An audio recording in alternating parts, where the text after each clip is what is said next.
சோமகிரி என்கிற ஒரு அழகான கிராமத்துல ஐயாசாமின்னு ஒரு பெரிய கஞ்சன் இருந்தாரு.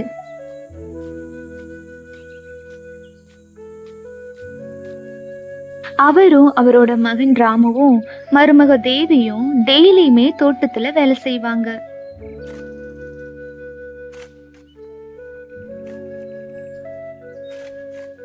தேவி சமைச்சிட்டு இருந்தா.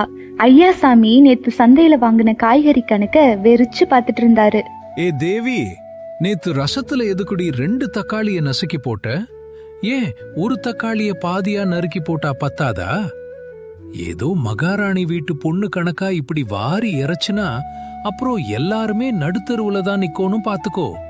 ஏங்க மாமா, ஒரு தக்காளி போட்டா அது ரசமா இல்ல வெறும் வெண்ணி தண்ணியா? வீட்ல 3 பேரு சாப்பிட்டுறோம், அதுல போய் இப்படி கணக்கு பாக்குறீங்களே. ராமு, டே ராமு, இங்க வாடா. உன் பொண்டாட்டி பண்ற கூத்த பாரு. என்னப்பா ஆச்சு? காலையிலே ஆரம்பிச்சிட்டீங்களா? உங்க அப்பா ஒன்னும் அச்சடிக்கிற மிஷின் வச்சிருக்கல. தேவி கிட்ட கேளு. நேத்து ரசத்துல தக்காளி அதிகமா போட்டு இருக்கா. அது இல்லாம சாம்பார்ல போட்ட பருப்பு ஏன் இவ்வளவு திக்கா இருக்கு? இன்னும் நிறைய தண்ணி ஊத்தி வச்சிருக்கலாம்ல. பருப்பு கிலோ என்ன விலை விக்குது தெரியுமா? மாமா, பருப்பு தண்ணியா இருந்தா சாம்பார்னு சொல்ல மாட்டாங்க, ரசம்னு சொல்லுவாங்க. மனுஷன் சாப்பிடுறதுக்கு ஏத்த மாதிரி வைக்க வேண்டாமா? சொல்லுங்க. ஏய், வாயாடித்தனம் பண்ணாத. அந்த காலத்துல எல்லாம் உன் அத்தை ஒரு தக்காளி ஒரு பிடி பருப்ப வச்சே ஊருக்கே அன்னதானம் பண்ணுவா தெரியுமா? நீ என்னடான்னா? அப்பா, இதுக்கு பேர் சிக்கனும் இல்லப்பா, சித்திரவதை. இப்படி டெய்லியுமே ஐயாசாமி ஏதாவது சொல்லிட்டே இருப்பாரு. மதியம் சாப்பிட்டு வந்து ராமுவும் தேவியும் பேசிட்டு இருந்தாங்க.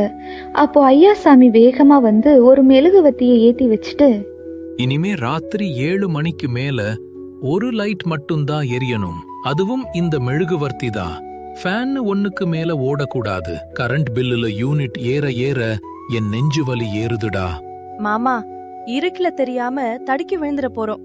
அதுவும் இல்லாம நேத்து எதுக்கு என் குளிக்கிற சோப்பை எடுத்து ஒளிச்சு வச்சீங்க? அது சோப்பு இல்ல, காசு. நீ பாட்டுக்கு தேய்ச்சு தேய்ச்சு புதுசா சோப்பு வாங்கிட்டே இருக்க. இனிமே வாரத்துக்கு 2 நாள் மட்டும்தான் சோப்பு போடணும். மத்த நாள்ல வெறும் தண்ணி தான். அப்புறம் ராமு, நீயும் தேவியும் பேசிக்கிறது 5 நிமிஷத்துக்கு மேல போக கூடாது. சும்மா பேசிக்கிட்டே இருந்தா பசி எடுத்துரும். அப்புறம் சாப்பாட்டுக்கு அதிகமா செலவாகும். அப்பா, நீங்க இருக்க ரொம்ப ஓவரா தான் போறீங்க. நீங்க இப்படியே பண்ணிட்டு இருந்தா எங்களால இங்க இருக்க முடியாது. பேசாம நாங்க பட்டணத்துக்கே போயிடுறோம். இப்படி ஐயாசாமி டெய்லியுமே ஏதாவது பிரச்சனை பண்ணிட்டே இருந்தாரு. ராமுவுக்கும் தேவிக்கும் இதனாலேயே சண்டை வருது. தேவி, கொஞ்சம் அட்ஜஸ்ட் பண்ணிக்கோவே. எங்க அப்பா சின்ன வயசுல இருந்தே கஷ்டப்பட்டு வளர்ந்தவரு, அதான் இப்படி இருக்காரு. அதுக்காக ஒரு சோப்பு வாங்குறதுக்கு கூட உங்ககிட்ட பர்மிஷன் கேட்கணுமா? வாரம் ஒரு முறை கூட கறி எடுக்க விட மாட்டேங்கிறாரு. இதுல கரண்ட் பில் அதிகமா வருதுன்னு ஃபேன் கூட போட விட மாட்டேங்கிறாரு. நான் என்ன ஜெயிலியா இருக்கேன்? இப்படி 2 பேருமே சண்டை போட்டுட்டு இருந்தாங்க. ராமுவுக்கு என்ன பண்றதுன்னே தெரியல, தூக்கமே வரல.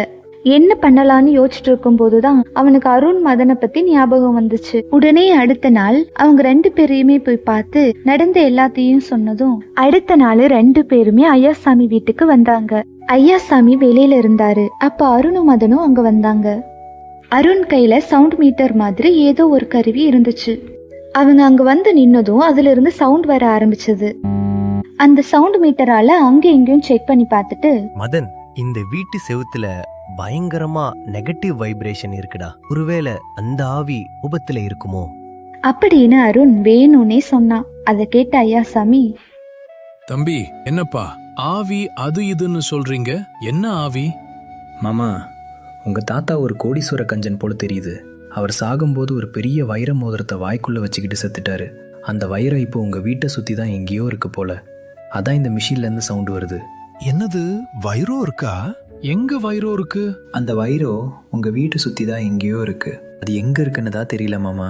ஆனா அந்த வைரத்துக்கு ஒரு விசித்திரமான தன்மை இருக்கு. அப்படியா? என்னப்பா அது? அந்த வைரம் சந்தோஷத்துல மட்டும்தான் மின்னும். இந்த வீட்டில் இருக்கிறவங்க எல்லாரும் ரொம்ப சந்தோஷமா இருக்கணும். வீட்டில் யாராவது மூஞ்சியை தூக்கி வச்சுக்கிட்டோ இல்ல கஞ்சத்தனம் பண்ணி மற்றவங்களை அழ வச்சாலோ அந்த வைரம் அப்படியே கரியா மாறி போயிரு.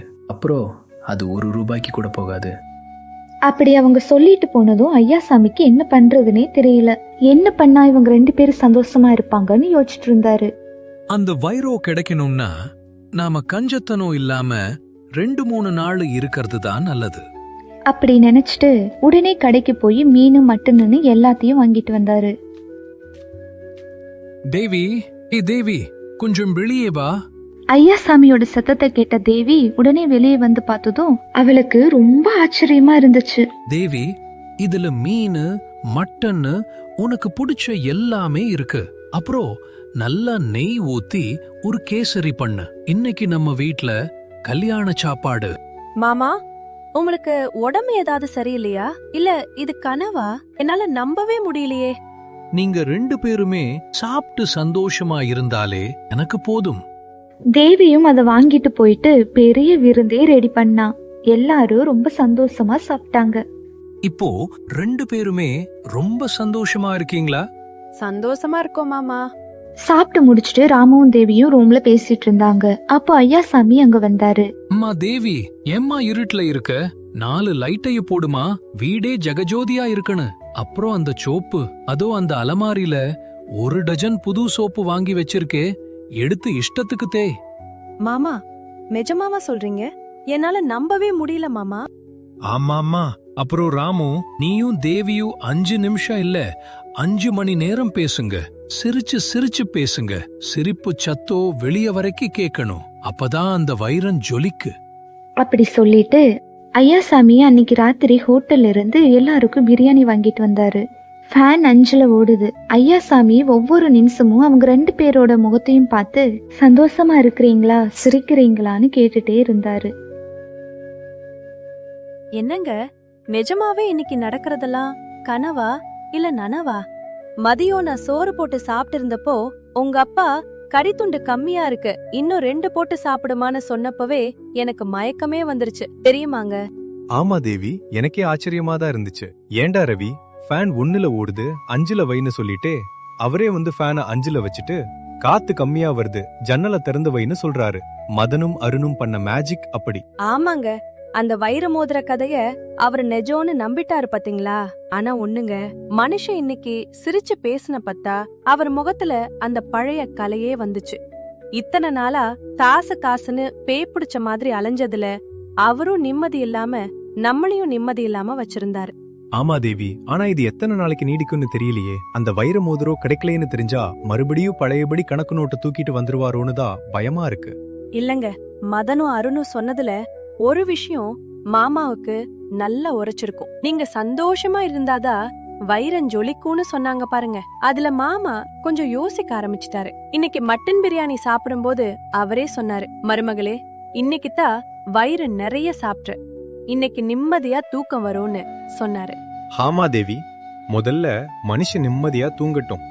சரி, நீ என்ன நினைக்கிற? நாமள கொஞ்சம் சிக்கனமா இருக்கணும்ல. அவர் இப்போ தாராளமா இருக்காருன்னு நாம பாட்டுக்கு வாரி இறைக்க கூடாது. கண்டிப்பாங்க. மாமா மாறினதுக்கு நாம அவருக்கு கொடுக்கற மரியாதைனா அது நாமளும் அனாவசியமா செலவு பண்ணாம இருக்கிறது தாங்க. அப்பதான் அவருக்கும் நம்ம மேல நம்பிக்கை வருங்க. இப்படி ரொம்ப நாள் கழிச்சு 2 பேருமே சண்டை இல்லாம ரொம்ப நேரம் பேசிட்டு இருந்தாங்க. இப்படி 2 நாளும் வீடே கலக்கட்டுச்சு.